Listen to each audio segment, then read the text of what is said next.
Hey guys, thank you so much for joining me for another process video.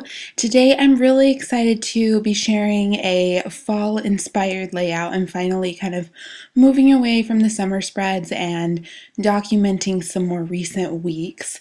So here I'm documenting the first week in October, and I had this photo that had some negative space in the top left corner, so I just adhered a little post-it note there, as well as a label and stamped my date, and that one was just really simple and came together really quickly.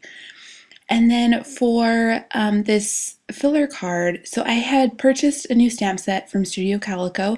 This is one that Life Love Paper designed. It's called Houseplants. And when I get a new stamp set, I immediately want to test out every single stamp in the pack. So that's kind of what I'm doing here. I took some of the smaller plants there as well as the words and just tested out some different colors. I have my Clearly Kelly inks, and I just kind of had a lot of fun choosing different colors that went with the spread. So in this week's spread, I had a lot of very rich tones, a lot of rich fall colors like the yellows and the oranges and the reds, and that just kind of made it fun to tie together into that one little filler card.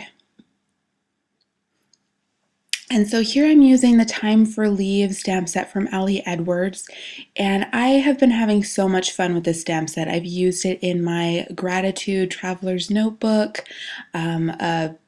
a regular scrapbooking layout. Of course, I'm using it here on my Project Life album. It's just a really fun stamp set that you can kind of make your own in a way because you're just building the layers as you want them. So it comes with some solid leaf stamps as well as some outlines and then some words that follow the curves of the leaves so that you can stamp them on one of the solid leaves, and it makes it fun to kind of build your own pattern, or of course you can just leave it really simple and like stamp the word or the outline, and just really fun to play around with. And so I wanted to kind of join the leaves together somehow. So I thought I might use some cork circles there. I tried a little Feed Your Craft flare as an embellishment, but I don't actually finish this card up until the very end because I'm just kind of indecisive about how I wanted to finish that off. And then for that photo up in the top right hand corner of pastries, I wanted to stamp #delicious. This is from a Clearly Kelly stamp set, and it wouldn't have shown up if I had just stamped it directly on the photo. So I stamped it on some very neutral cardstock and just cut the word out and adhered it down, added a couple of staple embellishments, and just kept it very simple there. And then for this photo of my husband, when we were at the pumpkin patch, I used the Around Town stamp set by Kelly Purkey, and this is a stamp that says local. I love this stamp. I probably could have just left this on its own on the photo, but it felt a little bit incomplete. I wanted to add a couple more stamps there. So I decided to use the arrow stamp, which I've used so many times. It's great because it's an outline stamp, so you can write on the inside. You can kind of embellish, you can color it in. It's just really fun what the options are there. But I decided to cut it out, and I thought that I would just add these on and it would just kind of tie it together as a design element, having those three pieces together, and that would be better than having the local stamp just kind of stand alone. But once I had these down on the photo, I was just kind of thinking this would be really great to add the title of the place that we were at. So I pulled out my stickers from Kelly Purkey. These are from her monthly kit, and they just kind of fit perfectly within that arrow. So I'm just using my ruler to figure out my placement and kind of get the right distance of the letters in between each other. And then I place them down, and so I can spell out Oak Glen here.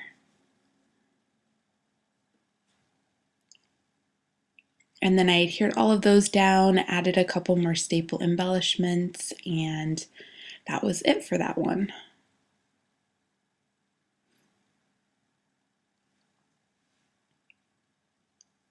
And then I'm just going to add in a little bit of journaling about going to the pumpkin patch on that day, picking out our pumpkins, kind of getting ready for this season.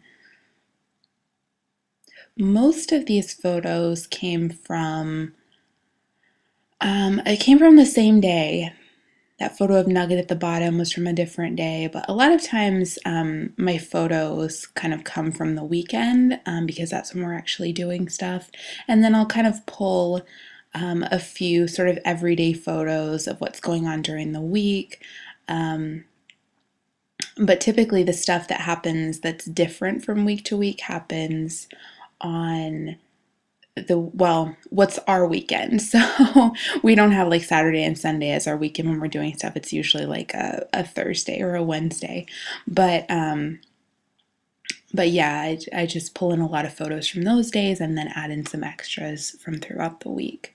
So that day trip stamp came from a Studio Calico stamp set, and I think it might have been a little bit too big for this photo, so I'm trying to figure out how I can kind of brighten it up because it feels like a bit of a black blob there. So I wanted to brighten it up with a post-it note. I actually ended up adding in this little button from my Mind's Eye, and that's just a chipboard button, and that just kind of added, I don't know, a little something there just to kind of brighten it up.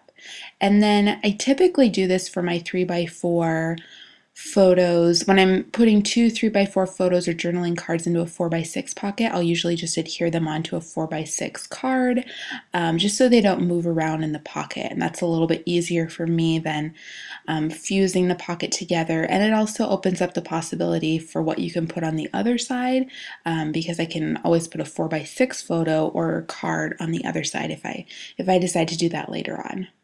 So I put that flare piece down there, and it just felt a little bit too small to join those leaves together.